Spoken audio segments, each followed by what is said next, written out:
Hello. Hello. आज अपन सीखते हैं टैली में कैसे बाउचर, कौन कौन बाउचर होते हैं। टैली में से 6 प्रकार के बाउचर होते हैं। बाउचर के अंतर्गत एंट्रियां की जाती हैं। सबसे पहले अपन टैली को ओपन कर लेते हैं और फिर उसमें बाउचर देखते हैं किस बाउचर से किस की से कौन सा बाउचर आता है। ये फंक्शन की जो जितनी भी होती है, F4 F5 F6 F7, इस फंक्शन की से ही बाउचर आता है। बाउचर की अपन परिभाषा देख लेते हैं। सबसे पहले अपन टैली ओपन कर लें। टैली ओपन करते करते मैं आपको ये बाउचर की परिभाषा बताऊंगा। डबल क्लिक कर देते हैं। जब तक टैली ओपन हो रही है अपन देख लेते हैं। बाउचर टैली में पहले से बने होते हैं। आवश्यकता पड़ने पर हम इन्हें क्रिएट भी कर सकते हैं। ठीक है। आज अपन इसमें बाउचर देखते हैं। पहले एक हम कंपनी बना लेते हैं। कंपनी बना लेते हैं किसी भी नाम से। स्कैप कर देंगे। स्कैप। इसके पहले वाली क्लास में हमने देखा था कैसे हम इंटियां करते हैं, कैसे दो रूल में हम लोग इंटियां करते हैं। एक F5 का होता है, एक F6 का होता है। आप अगर सर्च करना चाहें तो हमारी क्लास फर्स्ट में आपने देखा होगा कि डेमो क्लास में हमारी दो दो रूल में जो इंटियां हम कराते हैं वो बताए थे। अब चलिए कंपनी बना के आज बाउचर के बारे में जानते हैं। सबसे पहले क्रिएट कर लेते हैं कंपनी। किसी भी नाम से बना लेते हैं, वही नाम से श्री राम टैली।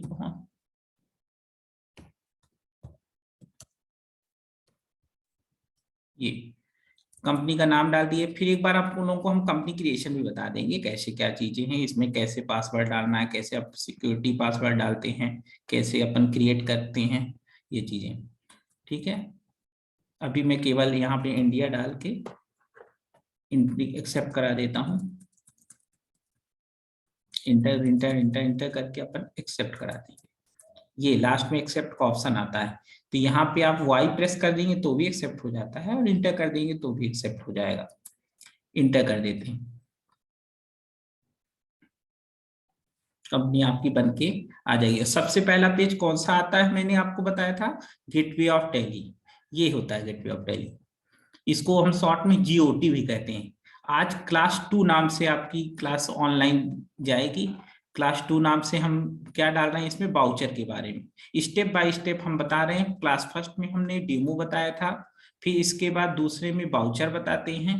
देखिए कैसे आपकी कंपनी का नाम शो कर रहा है यहाँ पे और नो बाउचर एंट्री। अभी इसमें कोई एंट्री नहीं है इसलिए नो बाउचर एंट्री बता रहा है। ठीक है। अब अपन बाउचर देखते हैं। बाउचर किसके अंतर्गत देखेंगे, अकाउंटिंग बाउचर के अंतर्गत। एरो से डाउन, एरो से नीचे आएंगे। अकाउंटिंग बाउचर इसमें इंटर कर देंगे। आप इसके अंतर्गत आ गए। अब देखिए बाउचर, सबसे पहले आपको पेमेंट नाम का बाउचर खुला है।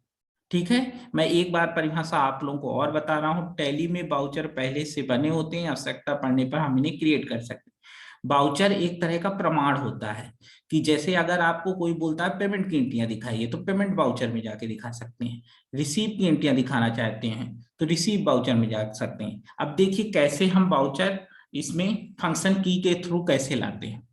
आप जो एंट्री जैसे ही आप कंपनी बना के अब अकाउंटिंग बाउचर में जब आते हैं तो सबसे पहले आपको पेमेंट ओपन मिलता है। पेमेंट बाउचर आपको सबसे पहले ओपन ही मिलेगा। ठीक है। आप इसके बाद प्रेस कर सकते हैं कि कौन सा F5, कौन F6, कौन F7। अभी हम बता रहा हूं आपको क्या क्या चीजें हैं। चलिए F5 पेमेंट बाउचर आपको खुला ही मिलेगा। ठीक है। पेमेंट मिलेगा, डीआर दिखेगा। ठीक है। और कंपनी का नाम शो करेगा, ये कंपनी का नाम शो कर रहा है। ठीक। अब देखिए F4 से कॉन्ट्रा आता है। F4 में प्रेस कर रहा हूं, सिंपल F4। ये कभी कभी क्या होता है, जैसे अगर आपने लैपटॉप में F4 किया तो एक कंट्रोल और अल्टर के बीच में स्पेस के पास एक F1 बटन होती है, उसके साथ प्रेस करना पड़ता है F4, तो उसके साथ भी आ जाता है। ठीक है। डायरेक्ट अगर आप F4 करेंगे तो नहीं आया करता, तो लैपटॉप में F1 बटन एक दी रहती है, उसके साथ प्रेस करना पड़ता है, उसको दबाए रखना पड़ता है फिर F4। ठीक है। चलिए F4 से कॉन्ट्रा आता है। देखिए कॉन्ट्रा आ गया। कॉन्ट्रा में CR पहले ही आता है। F4 F5 पेमेंट जो हमने कर चुके हैं। F5 में DR रहता है। F6 रिसीव, रिसीव में CR आता है। F7 journal, F8 sale, F9 purchase. बस इतने ही वाउचर हैं, इस 3 वाउचरों में अपन एंट्रियां पास करते हैं। ठीक है, यहाँ पे आप देख भी सकते हैं, बगल में भी वाउचर दिखाते रहते हैं। F4 contra, F5 payment, F6 receive, F7 general, F8 sale. ठीक है, चलिए अब इनके बारे में अपन समझते हैं। फिर से एक बार मैं देखता हूँ, F4 contra, F5 payment, F6 receive, F7 general, F8 sale, F9 purchase, ये चीजें। ठीक है, अब F4 से कॉन्ट्रा आता है। कॉन्ट्रा के बारे में अपन समझ लें क्या होता है। कॉन्ट्रा में यहाँ पे बैंक की एंट्रियां होती हैं। ठीक है, पर्टिकुलर आप चाहें तो हम एक बार एक सबकी एंट्रियां बता भी सकते हैं, लेकिन अभी आपको कोई ग्रुप्स पते नहीं, क्योंकि जब तक हम इसमें कोई एंट्री पास करते हैं जब, और उससे रिलेटिव उसका ग्रुप नहीं रखेंगे, तो कोई कोई एंट्रियां ऐसी होती हैं जो केवल वही ग्रुप ही चाहती हैं। जैसे आपने बैंक की एंट्री कर रहे हैं तो बैंक का अंडर बैंक ही होगा तभी एक्सेप्ट होगी, ये चीजें रहती हैं। तो कॉन्ट्रा में पूरी बैंक की एंट्रियां, कैश जमा करना, कैश निकालना और नगद कैश जमा करना। मतलब अगर आप चेक से जमा करते हैं, कुछ करते हैं, तो ये मानी नहीं जाएगी, ये एंट्री नहीं होती है इसमें। ठीक है, करने को आप करेंगे तो कैश मान के कर सकते हैं कि हम अभी चेक मिल गया है, हम जमा कर लिए हैं, तो कैश मान के कर सकते हैं। ठीक है, फिर इसकी जब हम एंट्रियां बताएंगे तो आपको बताएंगे कैसे क्या की जाती है एंट्रियां।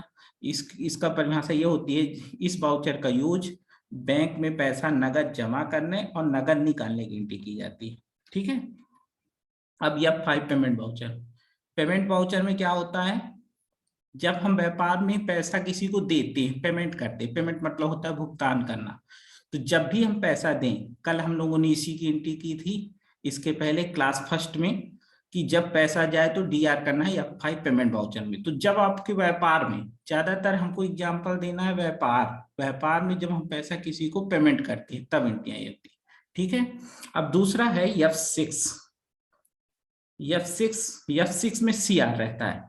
F6 में भी हमने कल एंट्रियां की थी इसके पहले क्लास फर्स्ट में, कि जब हमें व्यापार में पैसा रिसीव होता है, चाहे हम कोई सामान उसको सेल कर रहे हैं तो पैसा रिसीव हो, या फिर हम उसको भविष्य में लोन वोन दिए, कुछ पैसा दिए तो वो व्यापार में पैसा दे रहा है, या हमसे वो पैसा कभी लिया रहा वो पैसा दे रहा है, तो जो भी पैसा आएगा, ज्यादातर हमने बताया एग्जाम्पल व्यापार, क्योंकि घर में भी तो कोई पैसा दे सकता है, लेकिन हमें बिजनेस पर्पज से करना है, तो हर सब में एग्जाम्पल बिजनेस ही होगा। ठीक है, जब हमें व्यापार में पैसा रिसीव होता है, F6 रिसीव वाउचर की जाती है। F7 general.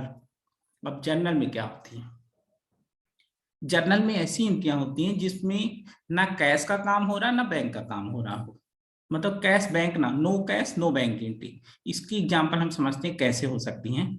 जैसे आप देखे होंगे कभी कभार कोई गोडाउन में कोई सामान रखा है, अब गोडाउन में आग लग गई, चोरी हो गया सामान, तो अगर मान लीजिए हम अप्रॉक्स नहीं बता पा रहे हैं, हमारा सामान 2 लाख का रखा था, 50,000 का सामान जलकर नष्ट हो गया। ठीक है, अब अंदाजा बता सकते हैं कि अपन 50 का खत्म हुआ कि 20 का खत्म हुआ, जल गया। ठीक है, तो उसके लिए अपन क्या करते हैं, यहाँ पे वो एंट्री करते हैं। जब भी हमें कोई लॉस होता है, लॉस की एंट्री, रिटेन की एंट्री, कोई सामान रिटेन हो रहा है, कोई सामान हम अपने घरेलू यूज के लिए ले रहे हैं तो वो भी कर सकते हैं, जिसमें पैसे का लेन देन ना हो रहा हो। अगर कहा जाए तो मैं एक एंट्री बोलता हूँ इसमें, 10,000 का सामान जलकर नष्ट हो गया, रवि से 10,000 का माल रिसीव हुआ, ऐसी वाली एंट्रियां करते हैं। जब अपन एंट्री करेंगे तो और समझ में आएगा। या फेट सेल वाउचर, ज्यादातर जनरल का उतना यूज नहीं रहता है।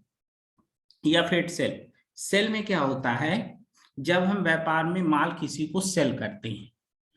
ठीक है, सेल 2 तरह से होता है, एक नगद होता है, एक उधार होता है। जब हम सेल की कुछ एंट्रियां बताएंगे तब और उसमें पूरा विस्तार से बताएंगे कौन चीज कैसे, कौन DR होता है, क्या CR होता है, कैसे कैश की होती है, कैसे उधार की होती है। लेकिन जब हम व्यापार में किसी को माल सेल करते हैं, और सेल हमेशा CR होता है, रूल। ठीक है, अभी रूल के बारे में और भी बताएंगे, कैसे जब एंट्री करेंगे तब रूल के बारे में और बताएंगे, सेल हमेशा CR होता है। ठीक है, ये चीजें। अब सेल में जब भी एंट्री होती है ना, तो यहाँ पे एक चीज और भी देख सकते हैं। अभी देखिए अपन कोई एंट्री करेंगे तो इसमें name of item, quantity, rate, ये सब आता है। तो इसके लिए अपन क्या करेंगे, इसमें ना कंट्रोल भी करेंगे तो डेबिट क्रेडिट आने लगेगा। क्योंकि अभी ये बिलिंग के क्वेश्चन के लिए कंट्रोल भी आप लोग नोट कर सकते हैं, ये शॉर्टकट की होती, कंट्रोल भी मैं प्रेस कर रहा हूं, कंट्रोल के साथ भी, ये देखिए डेबिट क्रेडिट आ गया। अब इसमें करेंगे कौन सी, वही सेल परचेज की एंट्रियां, वो तो बिल बनाने के लिए थी। कंट्रोल भी मैं फिर से करता हूँ, कंट्रोल भी से फिर वापस वहीं पहुंच जाएंगे, ये कंट्रोल भी से फिर आ गया। ठीक, अब नेक्स्ट है F9 परचेज वाउचर। F9 में भी सेम कंडीशन है, कंट्रोल भी से आप डेबिट क्रेडिट ला सकते हैं, कंट्रोल भी फिर करेंगे तो वो आप परचेज बिल बना सकते हैं। ठीक है, इसमें भी होता है जब हम व्यापार में किसी से माल खरीदते हैं, ये भी उधार और नगद होता है। ठीक है, जब हम व्यापार में, जब हम इसकी कुछ एंट्रियां बताएंगे तो पूरा विस्तार से बताएंगे कैसे इसकी एंट्रियां होती हैं। ठीक है, आज हमने सीखा कि वाउचर कितने प्रकार के होते हैं, कौन एंट्री किसमें करते हैं, कौन वाउचर से क्या आता है, F4 से कॉन्ट्रा, F5 से पेमेंट, F6 से रिसीव, F7 से जर्नल, F8 से सेल, F9 से परचेज। ठीक है, अब अपन नेक्स्ट क्लास में सीखेंगे कि ग्रुप्स कैसे होते हैं, ग्रुप कहाँ देखे जाते हैं, ग्रुप भी टैली में पहले से बने होते हैं, और ग्रुप कैसे क्या होते हैं उनके बारे में विस्तार से करेंगे, और किसी एक ग्रुप की हम एंट्री करेंगे।